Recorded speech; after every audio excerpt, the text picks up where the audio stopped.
everyone. Welcome. Give it a couple minutes for folks to get settled here.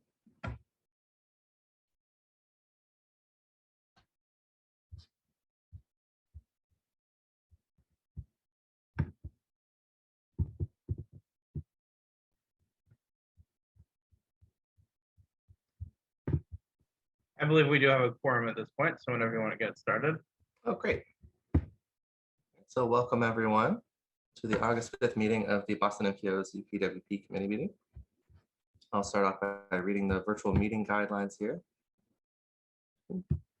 So all participants will join the meeting with muted microphones. Please rename yourself to include your first name, last name, and your affiliation if you have one. Participants can mute and unmute themselves.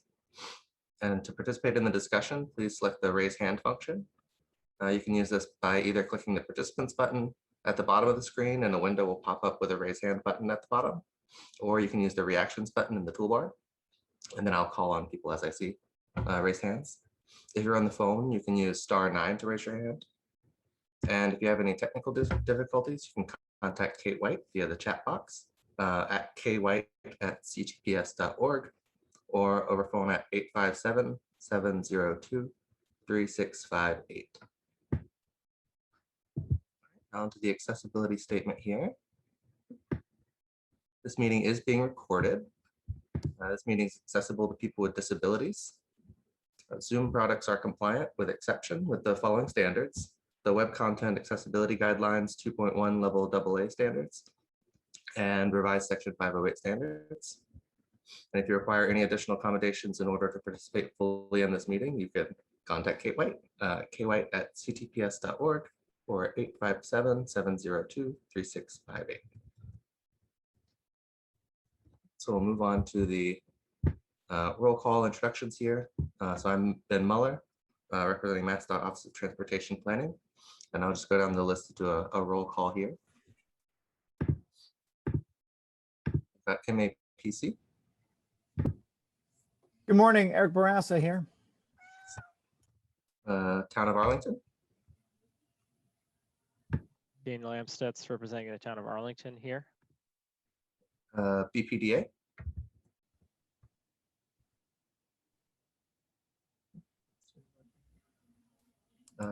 BTD.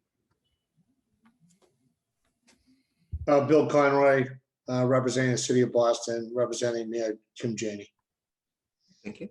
City of Framingham. Erica Oliver Jerem, representing the city of Framingham, and Mayor Spicer. Town of Medway. Right. City of Newton. David Kozis, representing Mayor Fuller from Newton. Town of Norwood. Steve Olenoff, representing the Trick subregion. City of Somerville. Good morning, Tom Bent, City of Somerville, representing Mayor Joe Curtatone. And RTAC. Leonard Diggins, RTAC chair here. Okay. So the roll having been called, we'll move on to the next item on the agenda here. Public comment. Are there any members of the public who'd like to speak before the UPWP committee?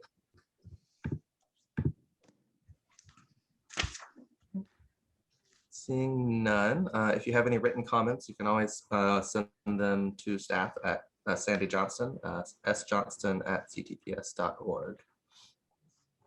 So we'll move on to agenda item 3. It's the summary of the July 1st meeting.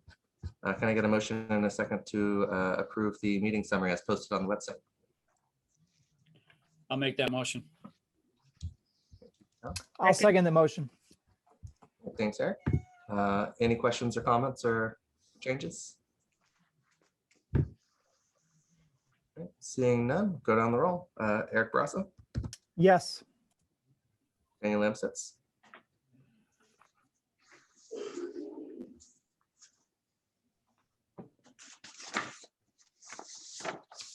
we'll come back to him. Bill Conroy, Yes. Erica Jerem, Yes. David Kozis, Yes. Steve Olenoff, Yes. Tom Ben, Yes. Lynn Diggins? Yes.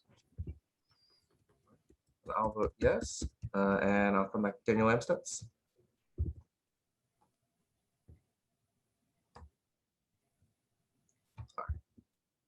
That motion passes, so we'll move on to agenda item 4. A summary of the July 15th meeting. Can I get a motion and a second to approve this meeting summary as posted on the website? I'll make that motion.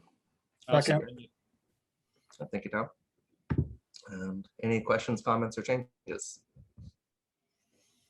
Seeing none, go down the roll. Eric Ross, Yes. Daniel Amstutz, Yes. Bill Conroy, Yes. Erica Jarrett, Yes. David Kosis, Yes. Steve Olenoff, Yes. Tom Bent, Yes. and Lynn Dickens, Yes. and Matt Stuck votes yes. So we'll move on to the next item on the agenda here, which I think is the meat and potatoes. Action item, federal fiscal year 2021 UPWP Amendment 1. Sandy? Fake meat and potatoes in my household, Ben. Meat and seitan, or seitan and potatoes. Yes. Anyhow, so I think many of you are familiar with what we're presenting here today. But staff are here to ask for your recommendation to the NPO to release Amendment 1 to the current federal fiscal year 2021 UPWP for public comment. And just to be very clear, this is the current document that governs the NPO's current budget through the end of September, not the federal fiscal year 2022 version that is also currently out for public comment through August 13th. So from past years, you'll remember that we typically bring an amendment at the beginning of or during the fourth quarter of a given fiscal year to adjust budgets and sometimes content in the UPWP to reflect changes that have happened during the year. This year for federal fiscal year 2021, federal highways requires any change of 10% or greater to a single budget line to be contained in an amendment. And so we have a bunch of those changes in this amendment, but overall the changes are budget neutral. So the top line numbers programmed in the UPWP have not changed. There are a couple of accompanying materials for the amendment. You can look through any of them. There's a table which we're going to show on screen, and that's probably the neatest for summarizing the changes concisely. So Kate, if we could go to the next slide, please. And that's also at the end of the short memo that summarizes the reasoning and the process behind this amendment. There's also an updated version of the FFY 2020 UPWP, as it would be if this amendment were to be endorsed. So just looking back a little bit, UPWP budgets, as you know, are developed quite far in advance. In this case, we're looking at a budget that was developed in May of 2020 or so. And throughout the federal fiscal year, staff are tracking spending on 3C line items and reporting back to you using the schedule of operations that you're familiar with. And at the end of, toward the end of the third quarter, we launched a process of kind of a thorough evaluation of everything that's been going on. And there are a couple of major reasons why project budgets may change. One of them is a kind of a change in need for the project. This year, we've got a bunch of changes in project scope and need related to COVID-19 and our inability to, especially to do field work for much of the year. And then there's also staff attrition.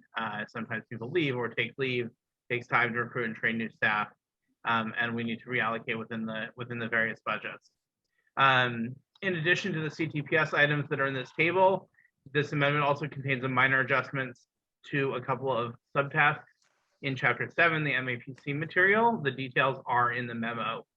This modification for MAPC doesn't change any of the top line numbers for UPWP tasks, so it's not captured in the table, nor does it change any budget tables within the document itself. And I'm sure Eric will be happy to answer any questions about that you may have. So I'm happy to take questions if you have any questions for me, for other MPO staff such as Hiral or Tegan, for Eric, for the MAPC items.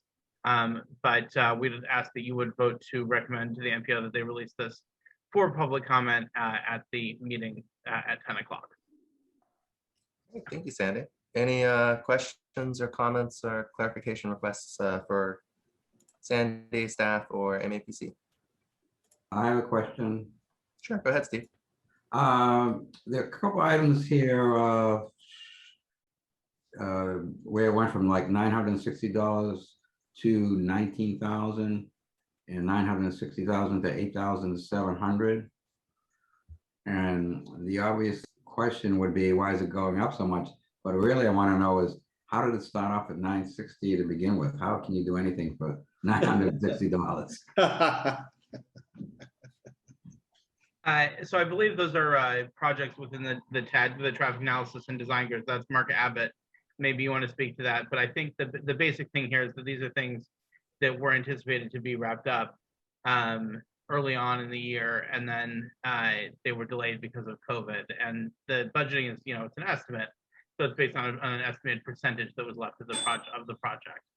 But Mark, if you want to speak to that.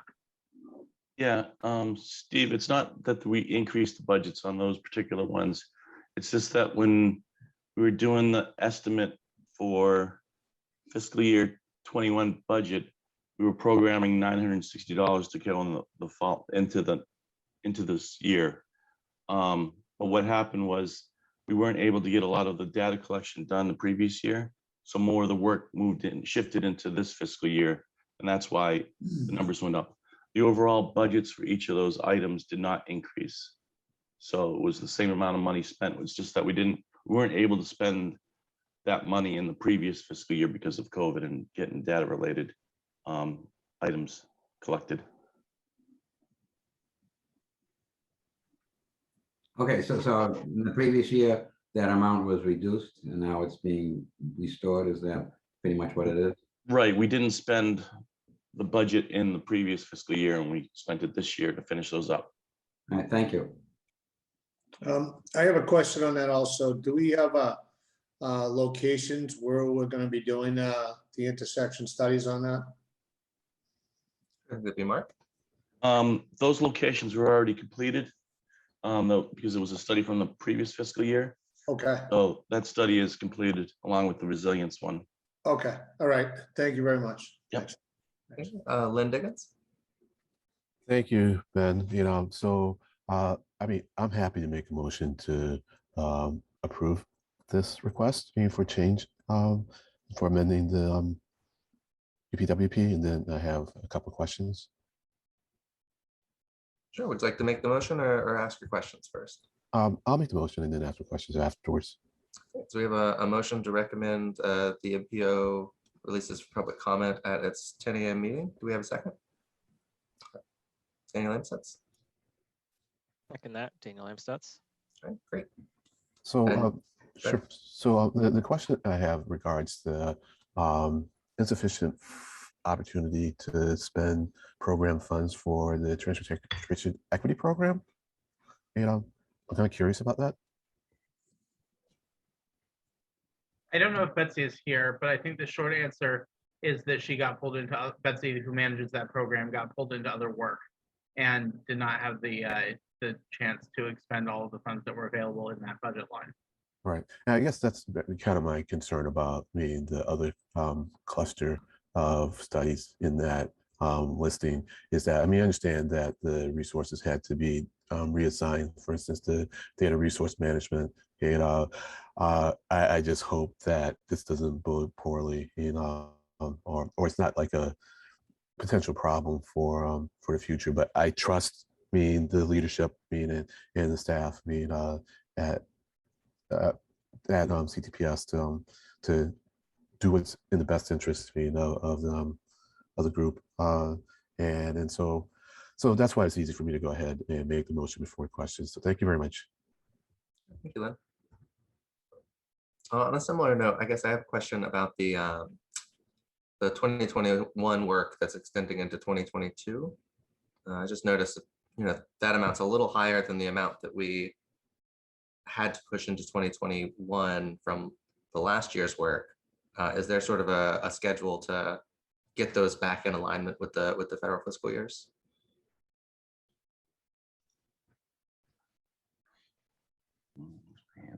Yeah, I think that's predominantly, again, a Mark question, but also Tegan, if you have anything to speak to that. Yeah, Ben, that's what our goal is this year, is because we got pushed back to the previous years. we're going to push hard to finish not only these studies early in the fall, but also complete the 2022 studies by September 30th next year to get caught up.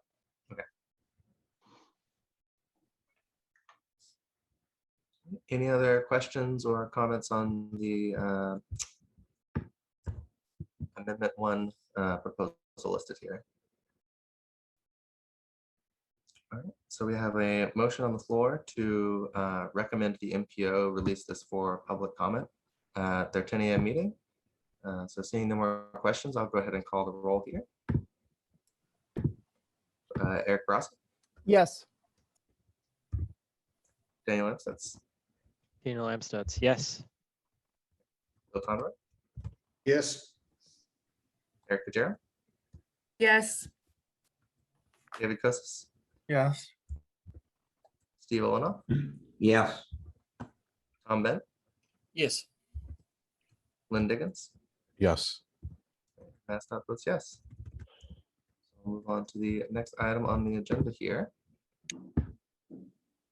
Is the members items. Does anyone have any items they'd like to bring before the UPWP committee?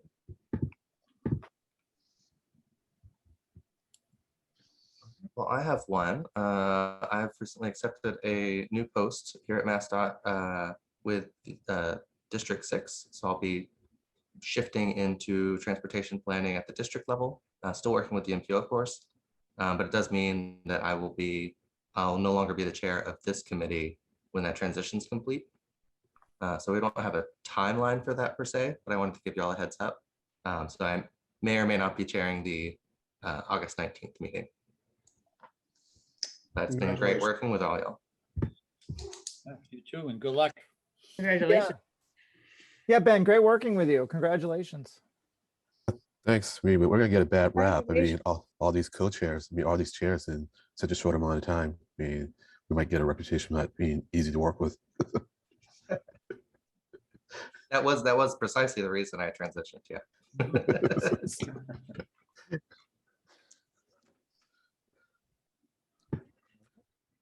Not seeing any other members' items. It looks like the next meeting here is scheduled for August 19th, and that'll be for the final endorsement of the 2022 UPWP.